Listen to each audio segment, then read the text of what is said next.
সাদা পোশাকে পাকিস্তানের বিপক্ষে অতীত অভিজ্ঞতা ছিল বরাবরই তিক্ত।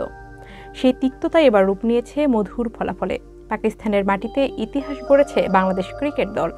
2 টেস্টেই দুটিতেই দাপট দেখিয়ে সিরিজ নিজেদের করে নিয়েছে বাংলাদেশ, তাও আবার প্রথমবার। এমন ইতিহাস গড়া সিরিজের প্রতিনিধিদের সঙ্গে বৃহস্পতিবার দেখা করেছেন অন্তর্বর্তী সরকারের প্রধান উপদেষ্টা ডক্টর মোহাম্মদ ইউনূস। আজ দুপুরে অনুশীলন শেষে প্রধান উপদেষ্টা কার্যালয়ে যমুনায় যান ক্রিকেটাররা। সঙ্গে যান বিসিবির নতুন সভাপতি ফারুক আহমেদ সহ বিসিবির কয়েকজন পরিচালক। উপদেষ্টার কার্যালয়ে ক্রিকেটারদের জন্য মধ্যাহ্নভোজের আয়োজন করা হয়। সেই মধ্যাহ্নভোজে অংশ নিয়েছেন যুব ও ক্রীড়া উপদেষ্টা আসিফ মাহমুদ সজীব ভূঁইয়াও। মধ্যাহ্নভোজ শেষে ডক্টর মোহাম্মদ ইউনূসের সঙ্গে একটি ছবি পোস্ট করেন ক্রিকেটার শরীফুল ইসলাম, যেখানে প্রধান উপদেষ্টা ও ক্রীড়া উপদেষ্টার সঙ্গে একই ফ্রেমবন্দি হন ক্রিকেটাররা। একই ফ্রেমে ছিলেন বিসিবি প্রধান ফারুক আহমেদও।